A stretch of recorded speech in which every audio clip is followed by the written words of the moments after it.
Preconditions of the Renaissance. It's important to point out the preconditions of the Renaissance to provide a clearer background. These are the factors that sparked the rebirth of classical Greek and Roman styles. One of the preconditions is prosperity of towns, thriving economic condition of towns, and its growing tendency towards urbanization. One concrete example of this can be found in Tuscany. One medieval town there is called San Gimignano. One of the things San Gimignano is most famous for is the towers of the nobles. Each tower was paid for certain rich families who lived there. These towers stood well above the town's other buildings. This is so because basically, the higher the tower, the richer the family was. This was a marker that people wanted to express their wealth through architecture.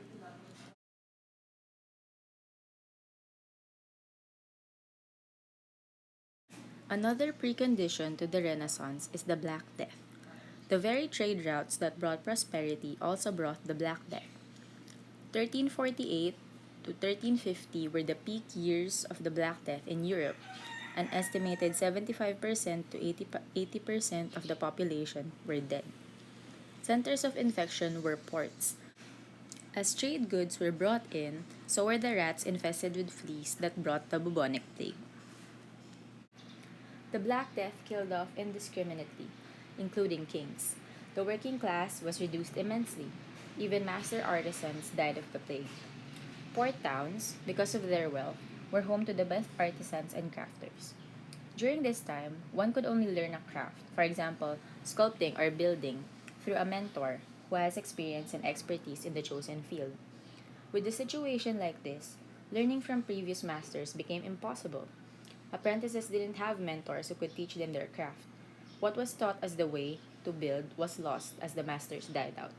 This led them to look back to the very roots of their craft. The next precondition to the Renaissance is a new way of thinking, a form of Neoplatonism, which means to appreciate the beauty of nature, among others, is to appreciate the beauty of God. This means that frivolous things aren't such a bad thing anymore. Keep in mind that the sensibilities of medieval Europe was all about relinquishing vanities. One concrete example is Botticelli's The Birth of Venus.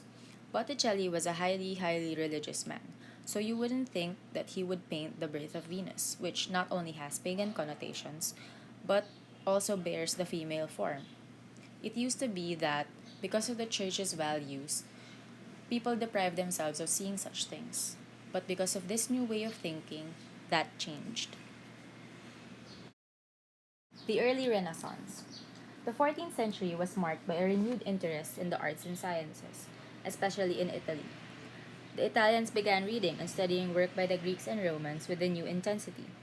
People were fascinated with Roman texts from the past and searched for as many surviving texts as they could find. Artists and scholars began to move away from the religious focus that had been at the heart of the culture of the Middle Ages. Instead, they started thinking more about humans' feelings and experiences. They also studied the human body and in the art began depicting it more realistically. They even went so far as to question the Catholic Church, which had grown into a massive and often corrupt organization. Criticizing the Middle Ages. People in the early Renaissance tended to be critical of much of medieval scholarship, which they felt had grown too dependent on the church. In the Middle Ages, architecture had been of supreme importance because it created cathedrals, the focus of much of society. In those days, painting and sculpture were thought of as means only to decorate churches. In the Renaissance, painting and sculpture achieved an importance apart from architecture. As the arts changed, so did religion. The religious movement called the Reformation started. Italy was the center of the Renaissance in the intellectual and artistic sense, so much that we sometimes refer to it as the Italian Renaissance. It was also the financial hub of the movement. Families such as Florence Medici's were wealthy patrons of painting, sculpture, and architecture. Trade was robust because of Italy's location between Western Europe and the East. Merchants sold and exported luxury goods and textiles.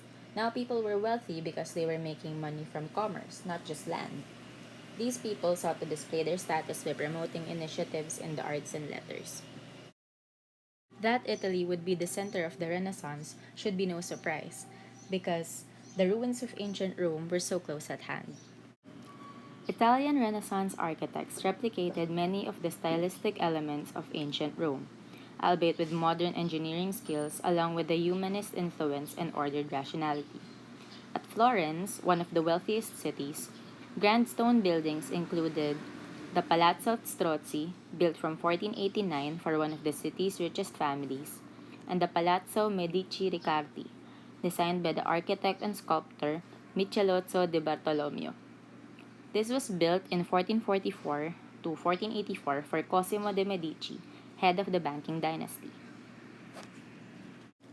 Massive, almost cube-like, Michelozzo's imposing construction for the Medicis combined classical elements such as fine-grained sandstone, rusticated masonry, cornices, and an open central colonnaded court with new Renaissance concepts.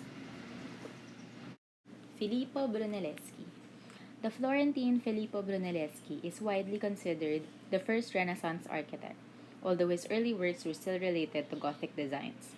He was trained as a goldsmith in Florence, but he traveled to Rome to study ancient buildings and began working as an architect from that time. One of his greatest feats was the massive dome of the Santa Maria del Fiore. It was a remarkable feat of engineering, incorporating not one but two domes, one inside the other. Santa Maria del Fiore. Although this Florentine cathedral is predominantly Gothic in design, it is seen as testament to the remarkable achievements of the Renaissance. In 1294, the city council commissioned architect Arnolfo di Cambio to make a design in a style of magnificence which neither the industry nor the power of man can surpass. Arnolfo designed the huge vaulted basilica with an octagonal crossing, but it required a dome so enormous that it was beyond the scope of any contemporary architect.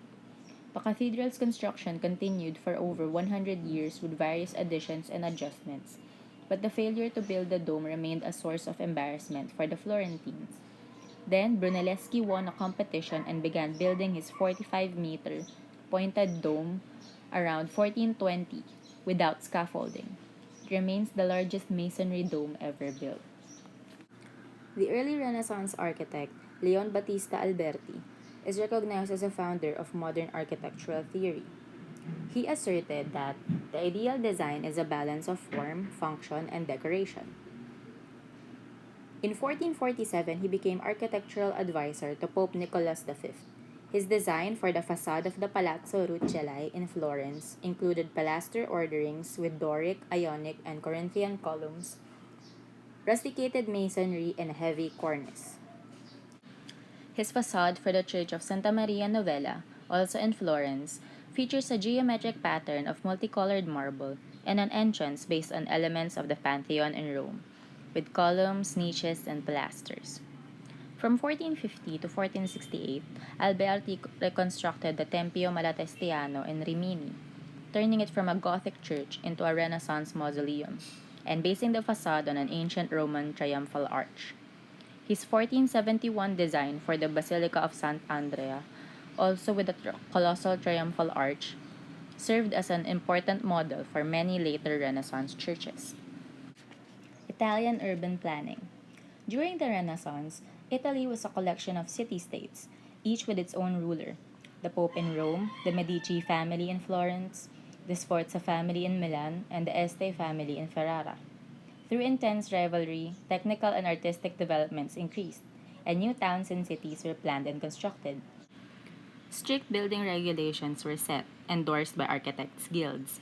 The new nobility, created by wealth through banking or trade, commissioned imposing palaces, churches, and town halls, while streets were arranged around large squares, created for markets and socializing. The High Renaissance. Most of the accomplishments we most closely associate with the Renaissance occurred during the late 15th century and early 16th century, a period known as the High Renaissance. Among the artists working during this time were Leonardo da Vinci, Michelangelo, and Raphael. The initiator and leader of High Renaissance architecture was Donato Bramante. After an intensive study of Roman ruins, Bramante created a new style of church.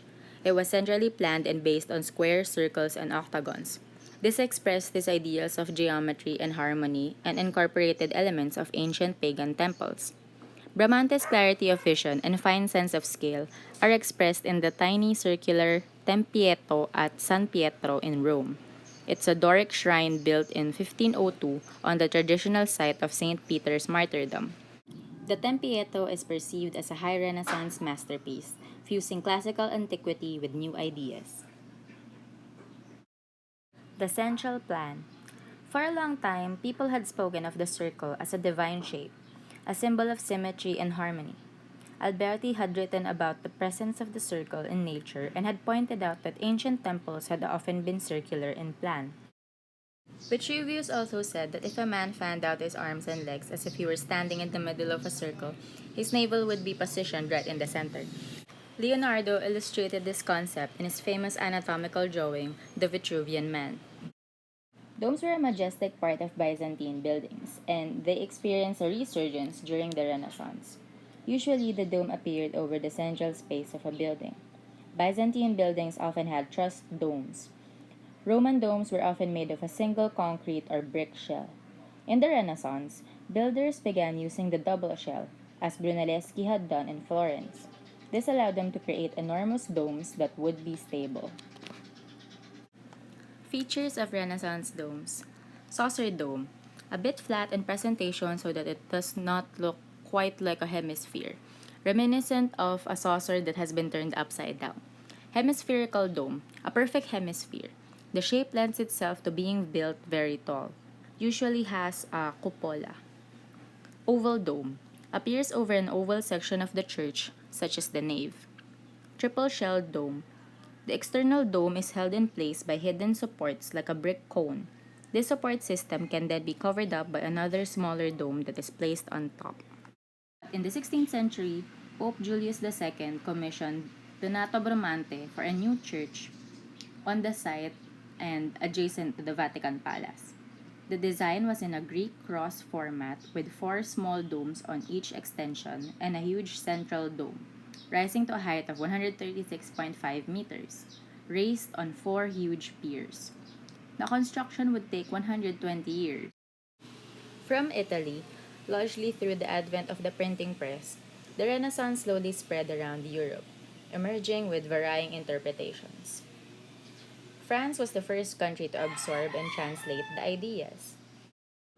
Lecault took charge of building the Palais du Louvre for Francis I, turning it into a grand symmetrical palace from 1546. In England, Robert Smythson built Hardwicke Hall in Derbyshire. The Italian influence can be seen in the building's symmetry and classical-looking loggia, a double-storied open gallery above the front entrance. French Chateau. Renaissance architectural interpretations in France emerged chiefly in the Grand Chateau, built for royalty and the nobility. Lorme and Boulant designed and rebuilt the Chateau de Chenonceau in the Loire Valley with elaborate windows, chimneys, and turrets, and an elegant five-arched bridge that reflects in the river Cher beneath. Inspired by a sketch by Leonardo da Vinci, the Tuscan architect Domenico da Cortona designed and built the Chateau de Chambord for Francis I. Although it has many Gothic features, Chambord also expresses the Italian Renaissance in its symmetry and elaborate ornamentation. Built on a rectangular plan, it has enormous round towers at each corner, dormer windows, turrets, plus a main hall built to a Greek cross plan, and an unusual double helix open-work staircase. Mannerism. Mannerism describes the approach of certain architects who push the limits of accepted Renaissance styles, often featuring exaggerated proportions and inventive blends of elements. Michelangelo became the best known architect associated with this style. His Biblioteca Laurentiana in Florence, for instance, expressed his forceful, imaginative, and revolutionary ideas about space and proportion. Mannerism was not confined to Italy. The El Escorial Palace near Madrid, for instance, designed by Juan Bautista de Toledo, is mannerist in its simplicity and severity.